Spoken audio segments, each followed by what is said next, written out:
Today we are covering addressing retailer fulfillment issues. So this is always a very fun topic to cover. Everyone loves talking about fulfillment and in-stocks and all that fun stuff. So you will have both myself, I'm Melody Hayes. I'm going to be your host today. So just kind of walking you through the content and not walking you through the content, pitching any questions that you have to Allie, who is walking you through the content. And for those of you who do not know Allie, she is our lead content coordinator here at SupplyPike. She has just a fantastic experience at a supplier working for Clorox previously, and now she is helping us create all of the lovely decks and articles and everything that you're consuming on Supplier Wiki. Allie has had her hand in it and has helped with that. So really excited to have her here today to talk about fulfillment. And Melody, you're wonderful as well. So if you want to lead some content, get in here. I'll take it. I really don't. I appreciate you pitching it my way. Awesome. So for today's agenda, we're going to be covering just what is fulfillment, all of the basics for that. What are retail fulfillment issues? What are common ones that you might be experiencing? And then kind of a problem solution type approach here today. So we'll be going over how you can actually solve some of the issues that you might be experiencing. And then at the end, we're just going to be going over general questions and a discussion. So I will be taking questions throughout. I think that there's another slide for that next. So we will be taking questions throughout, and the best way for you to be pitching those questions is actually the Q&A. Q&A, just two little bubbles down at the bottom. Any questions that you have, please submit them in early. And if it relates to a slide that we're covering, I'll stop Allie and kind of pitch it her way, but we will have that time there at the end to cover it. Chat, as some of you guys may see, Valerie is saying frozen margaritas. Yes. Pam is saying iced tea. That's a great way for you to interact with your peers on chat. Please use that. We always love to see what y'all's responses are. Morgan is saying iced coffee. That's a good choice too. Perfect. And then will you get a copy of the slide deck? That is always a question that we get a lot about. We will send the slide deck and the recording to your inbox within 3 to 4 business days. It will just be the email that you registered for this webinar from. So you'll see it in that inbox. If you don't, there's our emails at the end of this presentation. Please feel free to shoot us an email and we'll get back to you. Mm-hmm. Perfect. Okay, so who is SupplyPike?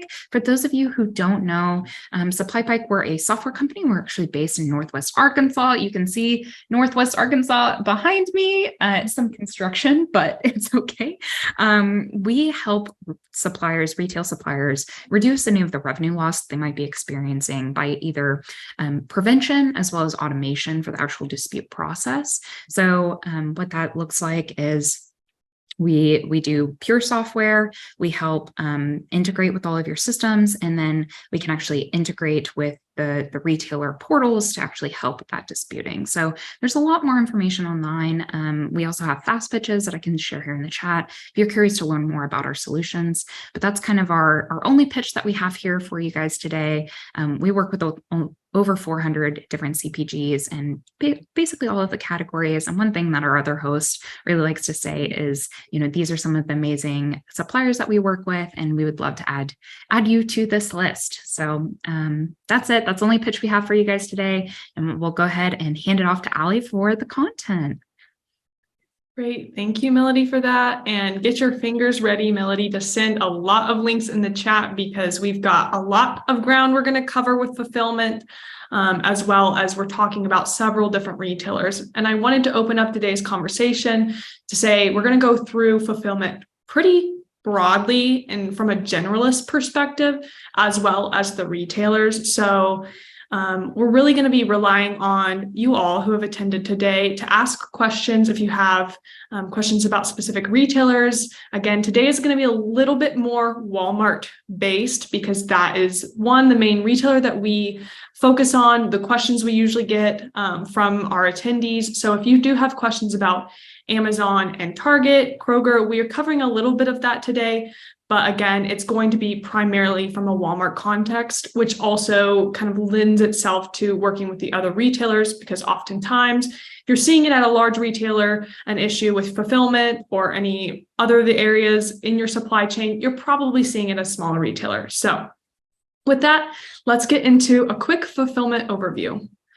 So kind of to set up today's conversation, I love this graphic because it really helps illustrate the problems, pitfalls, the acrobatics that suppliers have to go through. No matter the retailer, there's always going to be roadblocks to having a perfect supply chain. So we did want to level set that while there are very high standards with Walmart, Amazon, Target, the different retailers that you're working in, you're going to continue to see issues. I know this is something that we'll talk about a little bit more in depth here, but as we're talking about fulfillment, we're going to get into some of those top things with fulfillment that are causing issues that may lead to some of the fines, chargebacks, deductions that you'll see coming in from these retailers. All right, so let's kind of define what fulfillment is at a high level, and then we'll kind of start to get into what those types of fulfillment look like, et cetera. So fulfillment is the process of ensuring that all the necessary steps are taken in order to deliver goods to the customer. This includes your packaging, packing, labeling, arranging, putting your inventory into the freight that it's supposed to go in, whether that's 3PL, large trucks, or you're sending it off to doing a drop shipping situation. So doing that for the carrier to deliver those goods. It's also going to involve providing customer service, tracking orders, and managing returns. So it kind of all comes down to, have you gotten your inventory to the goal, which is the customer, and all the things that come along the way that may be blocking that, whether it's some of the issues that we're going to talk about with inventory, stock outs, logistics management, et cetera. So really quickly, here are some of the types of fulfillment. We're really not going to go in depth with the issues that you might see specifically for all of these. It's going to be more of a generalist view because with in-store fulfillment and pickup, also kind of known as buy online, pick up in store, that's going to have its own types of specific issues, but we'll kind of start to address some of them. You'll see the threads of similarity between, your last mile type of fulfillment to drop shipping to 3PLs, and et cetera. So I'll kind of go through these quickly. We've talked about the first one. 3PLs is really kind of the focus here today. That's going to be your third-party logistics, working with another carrier to get your goods to a final destination. So whether that is store, DC, whatever that may be, that's what we're talking about. With drop shipping, that's coming down to taking the product and moving it via like your UPS or your FedEx. Self-management fulfillment, that might look different depending on the type of inventory you have, whether you have a smaller inventory or if you are in a prepaid situation. And then lastly is hybrid fulfillment. So doing a mix of these depending on the assortment that you have and the needs that your team or your inventory have. All right, so when we were compiling the information for today's webinar, we saw lots of different things that we could pause and talk about and spend our time on, but we kind of narrowed it down to 5 specific areas that really seem to affect suppliers the most when it comes to fulfillment. So the first one of those being stockouts, and that's going to occur due to inaccurate forecasting, unexpected spikes in demand, or delays in transportation or manufacturing. The picture I get when I think of stockouts goes back to the COVID-19 era. I hate to take people back there, but it's really a great example of seeing pallets just sitting in a warehouse because there's way too much supply to meet the demand. Maybe that's going to be party decorations or something like that, because we weren't able to gather together. Whereas with cleaning supplies, you were seeing empty shelves completely, or we all remember the toilet paper. So that's a really good visual thinking about stockouts. The second one here is delayed or inaccurate order processing. And this can occur to issues with the retailer's internal systems or processes, or it can be due to miscommunication between retailers and suppliers. An example of this would just be saying, the PO says 10, you shipped 10, and for some reason you've either overshipped that and you've sent 20 cases, or undershipped, or it's lost, damaged, or something's gone wrong within the system generated POs. The third one here we've got listed is insufficient inventory management. And this is just poor inventory management that can be due to overstocking, but we really wanted to kind of emphasize this. Can go to understocking, can be excess inventory. It can be a term we're going to talk about here in a little bit, phantom inventory, where it seems that you have enough on hand, but really you don't for some reason, depending on the internal systems of your retailer. And then continuing that, the fourth issue, top of the page here is shipping and logistic issues. This can be delays, damages to products in shipping transit, or incorrect or incomplete shipments. And you can kind of see some of these are starting to overlap. But as we kind of get into some of the next slides, you'll see why it's important to still talk about issues that are overlapping because of the cash flow issues that will occur if you're not complying to some of these retailer expectations. And then the last one here is returns and refunds. And we've got a lot of webinars on this. I'm going to briefly touch on returns and refunds. We've got an excellent webinar and articles on Walmart returns, and then we've got one on Amazon returns. We're not focusing today a lot on Target returns. Really, it comes down to the information that you all provide attendees or anyone who's interacting with Supplier Wiki. We had a lot of requests for Walmart returns covering that, and a lot of requests for Amazon returns, but we haven't had any requests for Target returns. So either that issue is not necessarily prevalent at that retailer, or you guys haven't asked yet. And if you do, I promise I will put it in our next content coming up. I'll start to work on that. So if that's something you're interested in, put it in the chat.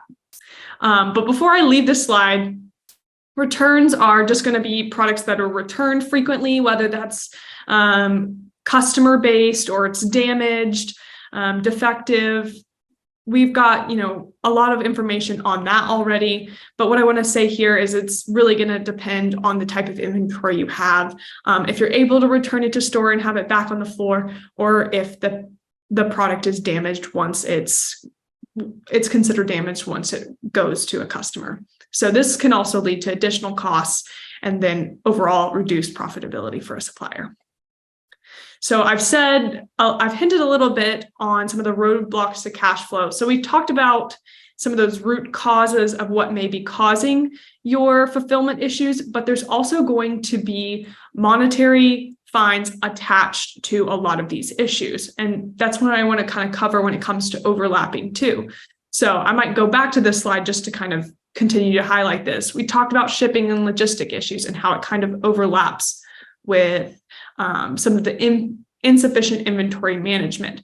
You might see that manifest in a type of fine at specific retailers. So this is a general picture of some of the industry standard issues. They're going to either be called compliance fines, they might be called chargebacks, deductions, audits.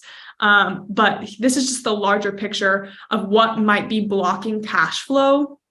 So we talked about those root causes, but these are going to be the fines that they're manifested as. So we're talking about poor inventory management or order processing, and the order doesn't match the PO, it's actually short. You will see a shortage deduction from your retailer. Same with allowances. If you are going over your defective merchandise allowance, you're going to see a fine. And this can be a process in your supply chain that may be related to fulfillment. So we're really going to dive in today on some of the ways that you can avoid some of these roadblocks to your cash flow and getting in front of those so you're able to incur the revenue that is supposed to go to you rather than to paying fines. All right, and this is kind of our soapbox at SupplyPike. So I'll get on this for just a minute, and then I promise I'll be focusing on root cause. But essentially, when it comes to retailer fines, suppliers have a choice. You can dispute or you can accept them.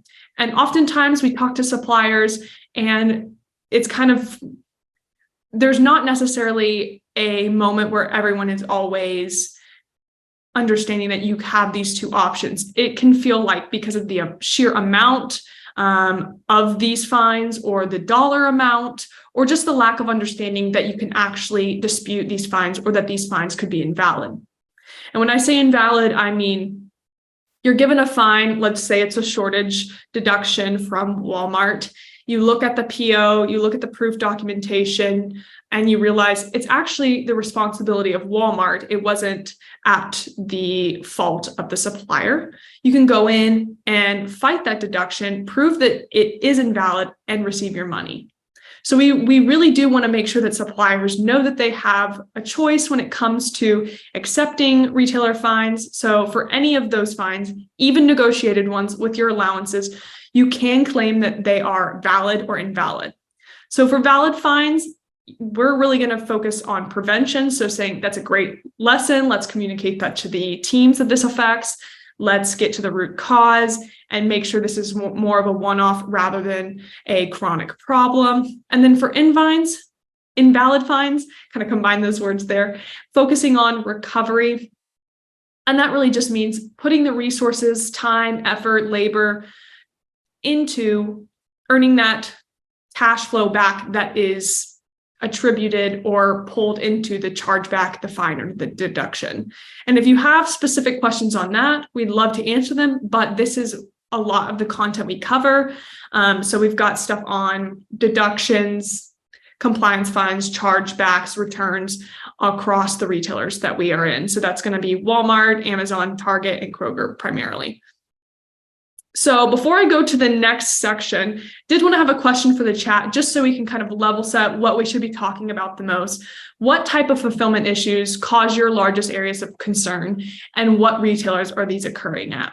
So if I get some answers in the chat, Melody can read them to me here in a second, and we can kind of adjust to what attendees are most focusing on. So I'll kind of go ahead, but if there are some, go ahead and put them in the chat and we'll kind of tailor it to what people prefer to talk about.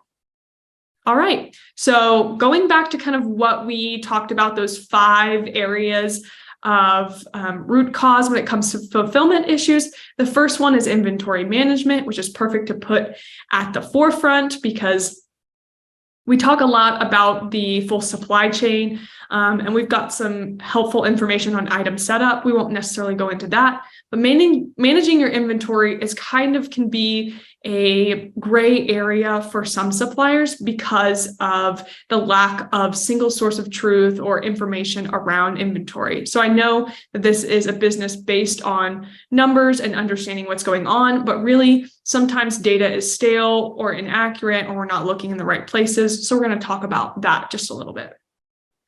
All right, so the metric for inventory management is obviously having merchandise actually either available at fulfillment centers, so when someone puts an order online to send that off, or having merchandise on shelf, having it in store.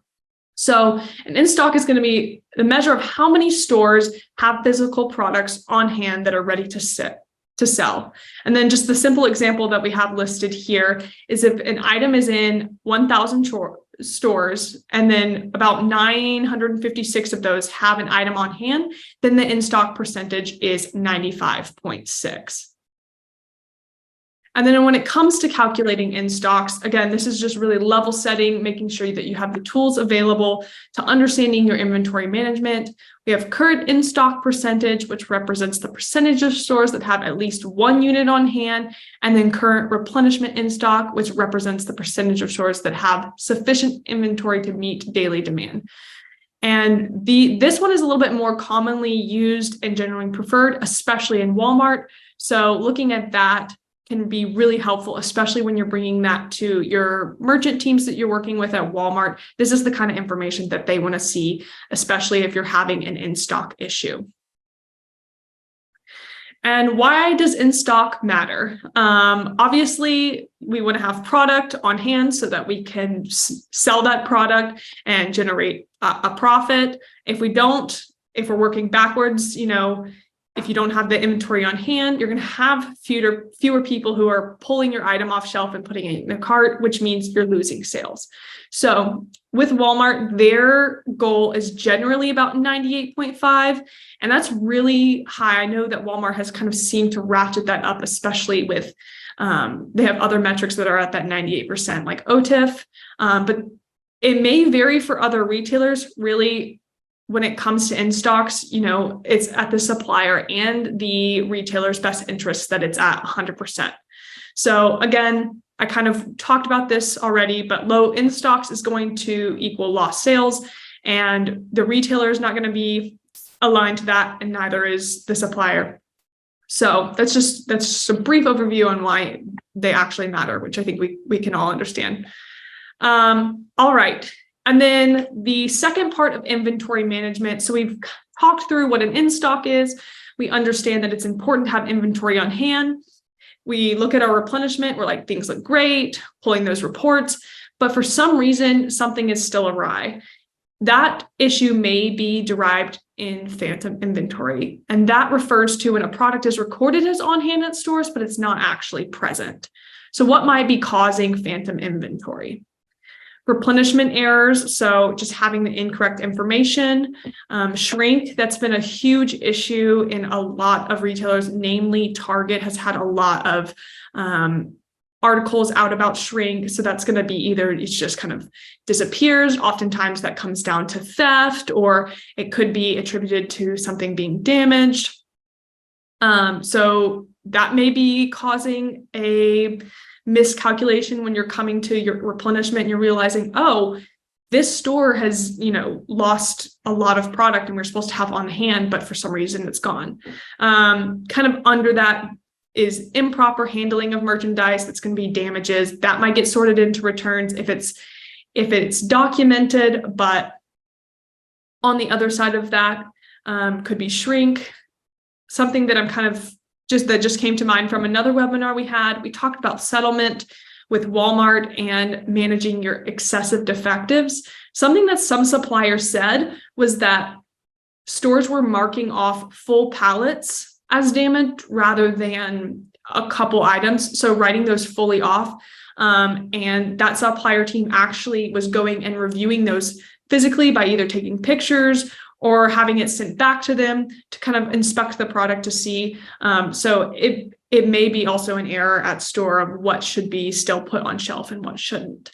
And then incorrect recording of sales, like scanning errors. One of those could be if you have a customer who doesn't necessarily understand the way that retail works or that CPG works. With scanning at shelf, they've grabbed, let's say, different yogurts, and they scanned the orange flavored yogurt like 6 times, but they really had 3 lemon flavored yogurts and 3 oranges. That may create a error at item level for a supplier because you think that you have more of the lemon or orange, but really it's just the incorrect information. So perfect. So here's an option for inventory phantom analysis. You can do this in DSS. That's the Walmart platform for pulling data. You could do something similar for Target in Greenfield, or you could pull information, maybe not necessarily for Amazon. It would be different, but it might be helpful if you are seeing issues with inventory at an FC, wondering if it is a scanning error at their FCs or another root cause that could be happening. So let's say we're in DSS for Walmart, and we're just comparing the recent POS activity at an item store level and looking at historical POS and then store pipeline, taking a look at that, and then understanding at the store level if historical sales has been affected and if it's dropped off. It can be helpful to kind of compare these in different time frames. So looking at rolling 13 weeks or a year to kind of see if this is something that's regularly occurring or if there's something you can address at those store item levels. And then once the store list is generated, you can send an SSO or DC push. So say, yep, I know I need to send product there. Let's do that. Or you can also work with your merchant teams or do this kind of on the supplier side to perform an on-hand audit. If you are working with your merchant teams, it's going to be a little bit more rare. It needs to be a really chronic issue, and you do need to show that you've been proactive to fix inventory issues. So just a consideration here, this will be a slow and timely process for your team to manage, but if it's an issue worth investing in because you've seen it happening chronically, it's affecting overall sales, obviously invest in this. And then I did want to pause here to talk about DSS, because we've heard recently that DSS, which is Walmart's main reporting platform, is going to have an announcement at some point this week. There's something going on. So if you heard about that, I've heard it's in regards to Luminate. Go ahead and drop it in the chat. We do want to, have side conversations if they're important. Since we're all gathered here, we're working on building our businesses in the CPG space. So let's talk about that if that's something that people have information on. But again, just wanted to share that. The source I found was from Walmart Supplier Support Group on Facebook. So if you've heard that or you want to be a part of that conversation, then I'd go over to Facebook and join the Walmart Supplier Support Group. All right. When it comes to inventory management as well, it's helpful to think about the other roles and how they consider the problem. That's a theme when it comes to working with retailers, being suppliers. Sitting in that other seat and understanding that can really help you, negotiate with your retail merchants, have empathy, bring solutions that align with their initiatives. And it can also just help you think of, as a supplier, creative solutions for the problems that you're facing. So if we're thinking like a retail merchant, let's say we're at, a brick and mortar Walmart, Target situation, maybe Kroger, take note of your consistent out of stock issues, own those, and then bring solutions that align with initiatives. That can be in the form of innovation, that can be in the form of going into the different initiatives like RFID. That's really important at Walmart that they're pushing now. Maybe you're saying, we're going to invest in RFID and we believe that it's going to help us with XYZ RFID out of stock issues rather. Other things that you can do, thinking like a retail merchant, is being just proactive and consistent communication, depending on the type of merchant that you're working on with, depending on the category. You may have, just a couple vendors that they're working with, or they may have 100 plus. So be proactive. If you're pulling information, you see, oh, these stores are definitely going to have like an out of stock at some point, communicate that. And you can actually work within Nova at Walmart specifically to push manual orders, and you can do that with your buyer. And that's a great time to bring that tool up. And then lastly, look out for changes in assortment and respond accordingly. Maybe this is a time to address, this SKU is performing better in these types of stores that are traded. So let's pull it over here. And I think that it would help with in-stock metrics and managing inventory. Another thing here is, quick turnaround times with Quick Mods, formerly known as Item Swap at Walmart specifically. This can be a really easy way to switch out merchandise if you have something else on hand. If you're out of one SKU and you have something else on hand, that's a really easy way to have that in stock, but also not lose space on the shelf. All right. And then another seat to kind of sit in is thinking like a store associate, especially when you're in brick and mortar. Everything can go according to plan. You can plan the modulars perfectly. You get everything to the stores on time, in full. You have the correct amount of inventory. There should be no out of stock issues. But a store associate doesn't necessarily always have the context for that. So making it easier for store associates and thinking like them can have effect on your ability to have better in stocks. So think about how you help the store associate restock your shelves. Is it easy to move? Do you have the right product pack size? Maybe you consider retail ready packaging. Is your product identifiable on associate applications, whether that's, Walmart usually uses I think Walmart and Target both use the Zebra system. It looks a little bit like a phone. Do they have access to that? Is it a situation of you've packaged it incorrectly on a pallet, so it makes it really hard for a store associate to understand that you've packed 2 different types of products in that? So again, this is kind of going back to table stakes, but if you're able to make it easier for once it gets to the store, you're gonna have much easier time not seeing low in-stock metrics at the store level. All right, and then this is just a quick supplier checklist. Monitor your in-stocks and store level inventory on a consistent basis. We recommend weekly. If you're seeing issues with in-stocks, I would suggest doing it more than that, especially with the push in the retail space for moving past stale data. So even pulling it like 2 or 3 times a week may be helpful if you're seeing a major issue in your in-stocks. With Walmart, there we go. With Walmart, your OTIF score is pretty important. We're about to talk about that in this next section, so I'll kind of save that.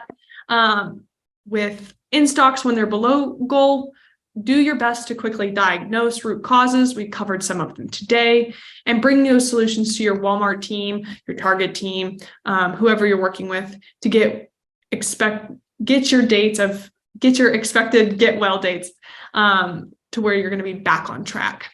Review your on-hand versus POS for suspected phantom inventory. Capture expected seasonal activity or promotion events in your GRS forecast. So just understand if you're a candy cane manufacturer, that Christmas is going to be your time, or you can apply that to other types of categories. Know where you might need to have more inventory on hand. And then just anticipate those supply chain bottlenecks and let your retailer, like Walmart, know if there's any potential issues on the horizon, such as product being delayed overseas because of some type of issue, whether that's, we've seen a lot in the last couple of years, the Ukraine war, COVID, I'm sure there's other issues that I'm not thinking of. We had the baby formula issue just a couple months ago, I guess earlier in the year. Some of these things may affect your category or your business, your supply chain. So just communicate that early and often to your merchant teams. All right, now let's get into shipping and logistics. We're going to talk a little bit about the root causes that may be affecting your fulfillment with these. And I kind of alluded to it earlier, but we'll be focusing on fill rate. We'll be focusing on time and in full. So let's get into some of these issues. And you'll start to see some of these overlap as we start talking about them as well. So with fill rate, it occurs when you're not fulfilling orders in full. Could be an inventory management situation. However, it also may be due to working with 3PLs. So how you might be able to spot it. So for Walmart, your in full score on the OTIF scorecard will decrease from that 98%, which is what Walmart expects you to be at. And that could be an easy way to see that. As well as you can pull metrics of your weekly PO in full. You can do this at other retailers. I know that Greenfield has a great report on some of this that you can pull. I think it's pre-built, or we have a webinar. We talked a little bit about how you do build reports in Greenfield if you're working for Target. And then common causes of fill rate issues is going to be cases misreceived by the retailer or lack of product. So lack of product, we talked about a little bit with inventory management. Product could either be damaged, it could be lost, it could be the wrong product picked up, it could be a shortage of product, it could be an overage of the wrong product. There's lots of ways that lack of product could affect your fill rate. And then cases misreceived by retailer, that could be you missed your delivery time, you sent the wrong product, they weren't there to pick it up if it was collect, or your pallets were not ready when the collect pickup came. So there can be a couple of different issues with fill rate and those causes. And then on-time issues, so that's kind of that second part of OTIF. You've got your in full, which is a fill rate issue, or on time. And this occurs when your orders are not arriving to Walmart or to the retailer when expected.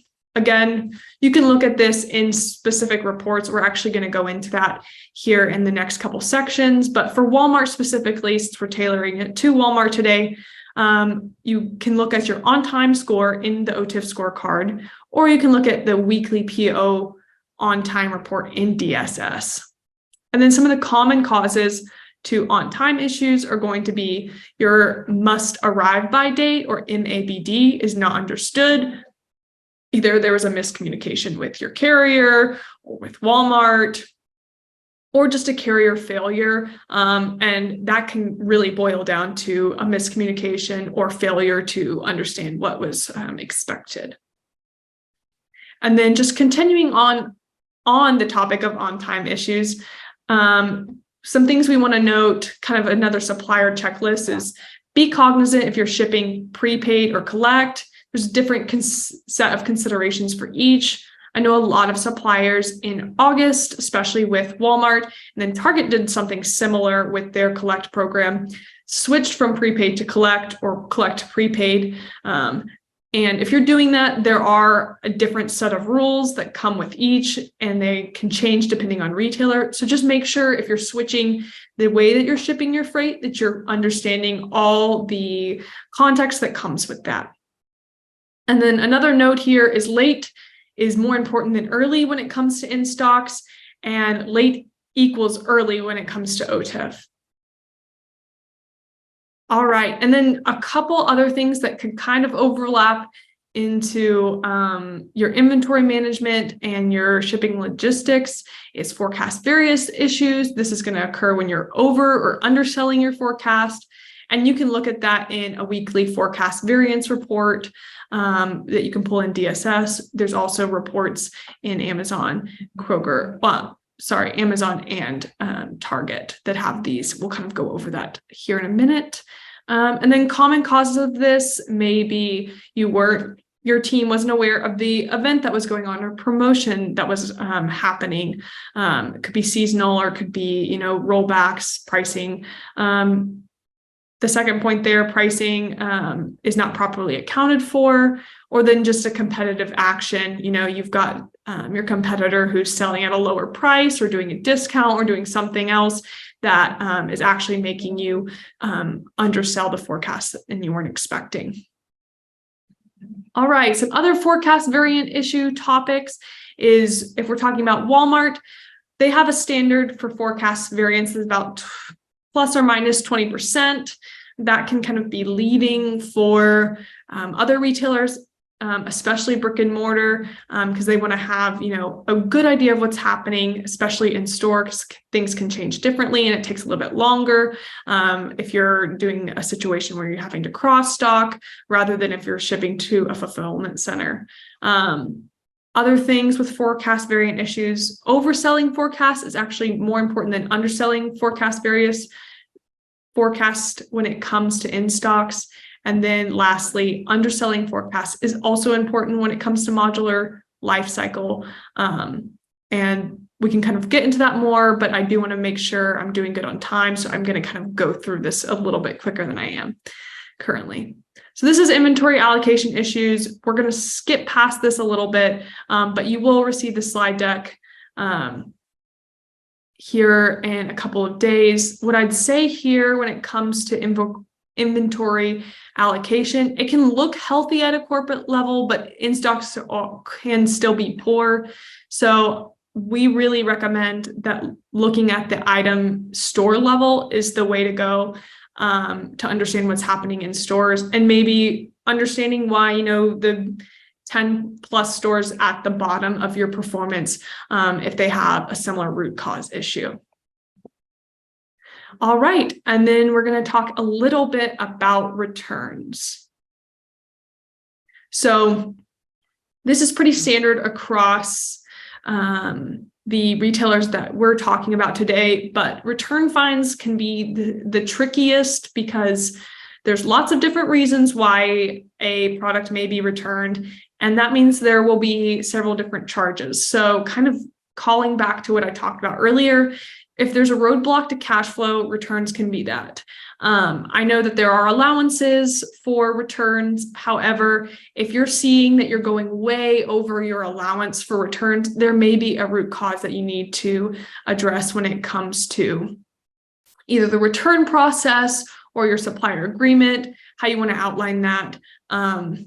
But here on this particular slide, I did want to talk about the different charges that come with that. So for a fine that is a return, so just paying for the non-compliance that happens here, you also may see a handling fee, so the actual labor that it takes to ship the product back or destroy it, depending on what your supplier agreement is.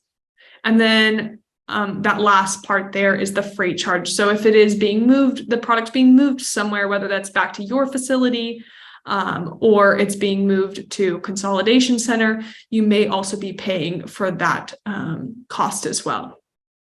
And this doesn't include any of the other types of fines that can be impacted by the issues of supply chain. So you may see the stacking of a freight charge, a handling fee charge, and a fine for a return all under a return at the retailer, but you also might see, a deduction for a shortage or an issue with on time and in full because the damages or the returns created an issue that brought your expectations down on the MABD date. So there's just a lot of things that can go here.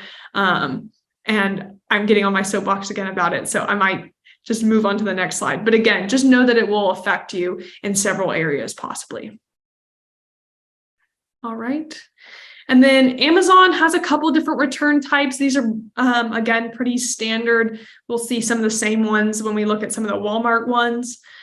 But really, you have to understand the different ways that retailers sort these. It helps you first just understand it if you're new to understanding returns, but also when it comes to proof documentation, when it comes to knowing the right types of languages, right type of language to use when it comes to providing either proof documentation or further context when you're disputing these returns.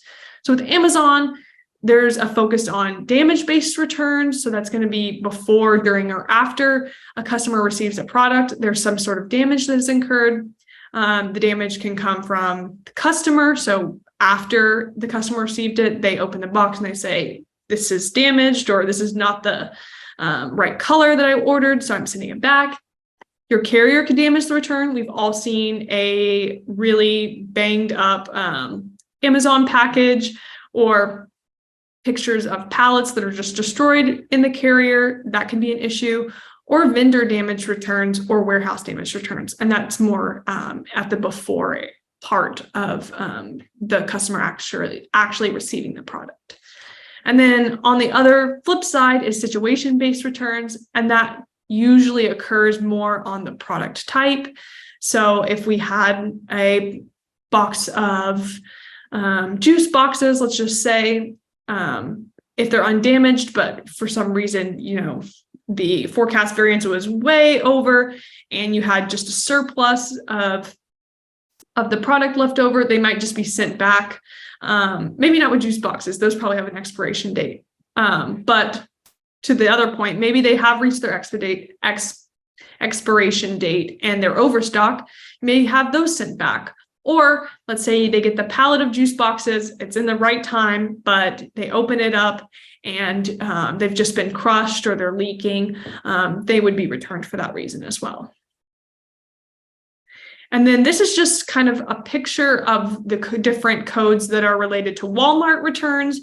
So you'll see some similarities, but again, just flipping between these two different return types, you can see Amazon is a little bit more text-based. They don't necessarily have codes, whereas Walmart and Target are code-based. They usually have codes that link to a product, not a product description, rather a return description. So Walmart has different codes for their returns, and it can be freight on return merchandise, so return goods, maybe not damaged, but that's that freight charge. The merchandise destroyed, damaged, and defective, merchandise returns for an overstock or a recall, damaged merchandise, which these look different, but they mean different things. You'll have to go check out the Walmart Returns 101 webinar for that.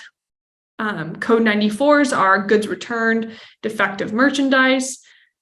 This is code 95 is for a wrong item.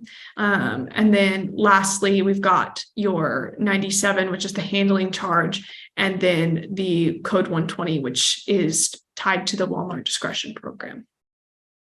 All right, we're gonna fly past this now, and we're gonna go into some important details to remember. So if you are experiencing a lot of issues with returns, here's where I would start.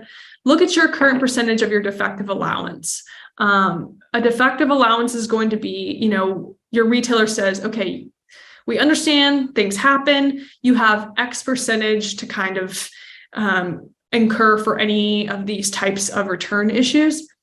If this is a part of your OSA, check out if this is a number that is serving you. So let's say, your defective allowance is 5%, but really you're only seeing 1%. Maybe next time you negotiate your OSA, bring that down because you're paying for that additional allowance. On the flip side, maybe you are in a category that has a higher defective allowance, but yours is lower. See if you can raise that because you know that you're just going to continue to incur issues, and you've addressed as many root cause issues with returns that you can.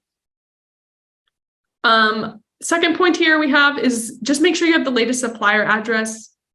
This should be in your OSA or any of your return specific information.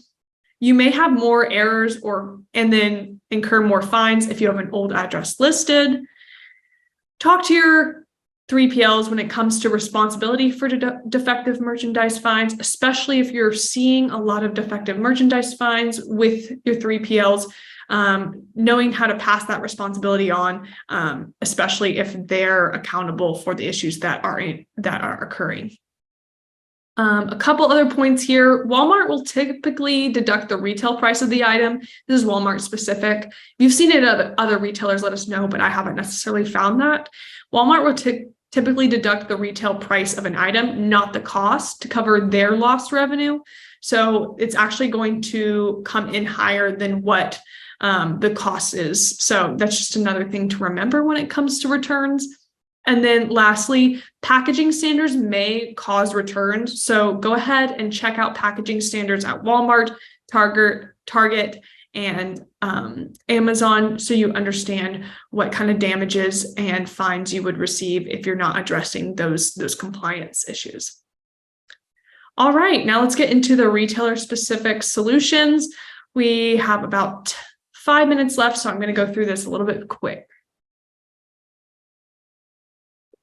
All right, when it comes to responding to Walmart fulfillment issues, if you want to discover root causes on any of the things we talked about, the best place to start is using trend analysis in the OTIF scorecard. That's helpful for identifying trends by week, and it can help you focus on the issues that suppliers are accountable for. If you're seeing something outside of that, we covered a lot in DSS. We have another wonderful webinar on DSS and articles on DSS. The DSS webinar that we have for Walmart is different one. It's the retail recipes. So go and check that out if that's something you want to dig into DSS more to understand some of the in-stock metrics or inventory management. Another tool that may be helpful when it comes to proof documentation is looking at Walmart's order management system, Nova. Look at that if you're seeing a lot of issues when it comes to your system generated or manually processed POs. And then when it comes to disputing those invalid claims, you'll do most of these in high radius, and that is going to be for your accounts receivable balances that are with Walmart.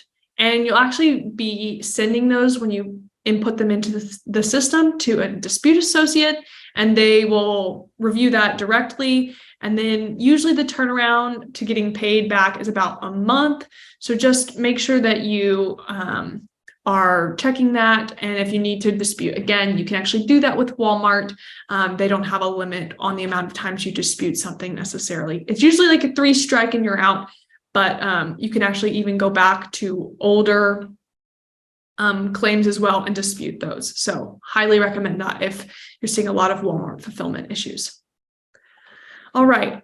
When it comes to Amazon, the best place to discover root cause is Vendor Central's.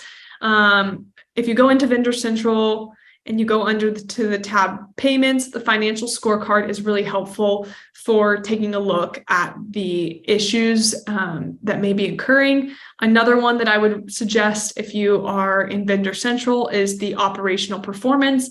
That covers all of your compliance chargebacks, which deal a lot with some of the stuff we talked about today. It's another great one, but the financial scorecard is a higher level to kind of understand what areas of your business may be affected. And then disputing invalid claims at Amazon comes to logging into Vendor Central, going under payments and the dispute management tab. We kind of talked about this in returns, but make sure you're selecting the correct reason code and including as much information as possible for a successful dispute. We do have a webinar that gets into the nitty-gritty of what's the best way to respond to these, what kind of proof documentation do you need. But if I could say one tip, I would say select the correct reason code, because if you're not selecting the correct reason code, it's going to get sent back to you as a supplier. And then when it comes to returns specifically, investigate if the returned item was a part of a deal program. This is an issue we've seen suppliers face. So some deal programs have different return options than your actual return agreement. And that may be why your supplier team is confused about the return options being different than your agreement. And that can actually shore up a lot of confusion. All right. And then when it comes to responding to target fulfillment issues, the easiest way to discover root cause is to look at some of the different apps that the Target portal has. So the Target portal is called Partners Online. You log in and look for accounts payable domestic. That'll give you a good picture of kind of the AP deduction side. Vendor report cards, basically kind of what it says is gives you a temperature check of what's going on in the business, maybe some initial places where you could understand root cause, and then digging into some of the other information. You can do that in the supplier performance manager as well. So that's where I would start if you're looking at some of your root cause issues. And then for disputing invalid claims, you would log into Partners Online, click through to the apps section, and then go into Synergy.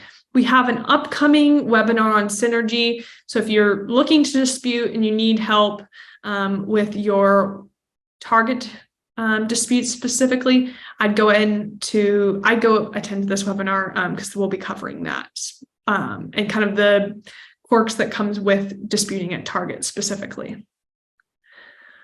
All right, and then this is just kind of a final slide to illustrate the tactics you can take if you are understanding these fulfillment issues, you're root causing them, and you're trying to decide where you should play if you're in all of these retailers and you're looking to say, okay, what should I go after first? I would say if you're looking at all 3 of these retailers, start with Amazon, because the time to dispute for Amazon is once the invoice is posted, you have about 30 days. And you may have an extra 30 days on top of that with chargebacks, but not with deductions. So you really want to get into Amazon, dispute, get the correct proper documentation, get all of your ducks in a row, and you can only dispute once, really. You can go through a manual process if it is just fully incorrect and the wrong call was made, but If you want to do it through Amazon system and dispute management, the easiest way is just doing that first in the 30 days. And we see the win rate a lot higher if you're submitting early in that 30 days, and then you'll get a response time in the next 30 days. With Target, I would go after these second because you have about 18 months. With targets, especially unpaid invoices, if we're just talking about broadly, we have information on that specifically. But when it comes to your fulfillment issues at Target, if you're seeing root cause and you're disputing those, that would be the second one I go after. However, with Walmart, the reason that a lot of suppliers still are not disputing everything that they have when it comes to the 2 years you have to dispute these is just the sheer amount of deductions that you're getting and the amount of money that is attached to those. So maybe you're having a conversation with your team after you get off of this, and you're thinking about the ways you can work smarter instead of harder. Focus on Amazon first if that's going to be your highest dollar amount. And know that with Walmart, you can go back and dispute 3 times. You have 2 years, but those may be the ones that are, the big rocks when it comes to the dollar amount or the priority when it comes to winning that money back and removing those roadblocks to your cash flow. All right, so I think I left a little bit of time for questions. Melody, if there's no questions, that's okay. But I know I went through a lot of content, so I'm wondering if we have anything going on. I'm not seeing any questions in the chat or in QA, so I think we can call it a day. If you guys have any questions, please feel free to throw them our way. But this is our contact information. Please feel free to reach out to us. Those are our actual emails. So email us, we'll get back to you. I don't think I have anything else. Do you have anything else? The only thing I would say, thank you, Melody, for that. These are our emails. Reach out to us if you do have questions. I know we covered so much today and we could have gone into one topic specifically, but I wanted to cover as much ground as possible. If you want additional reading or some information, this is where I'd start. We've got lots of resources. I went ahead and added a call out to the newest ebook we have, which is the Common Target Compliance Fines. That may be really helpful when it comes to digging into your target business. So other than that, I have nothing else, Melody, except for I'll just put our contact information up here one more time. And I want to thank everybody for joining today's webinar and hope to see you at another one soon.